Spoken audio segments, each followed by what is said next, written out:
In this video, we're going to be talking about how to fix Afterpay app not working. So let's get straight into the video. So there are 9 ways you can solve this problem. The first is going to be checking your internet connection.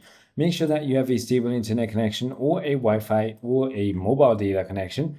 You can simply go ahead and try toggle between the both. The second thing you want to do is simply go ahead and force close your application and reopen it, which should go ahead and fix your problem. You want to also go ahead and head into your App Store or Google Play and check if there are any available updates and update your application on time. If you're on an Android, then you want to simply go ahead and make sure that you have cleared cache every once in a while.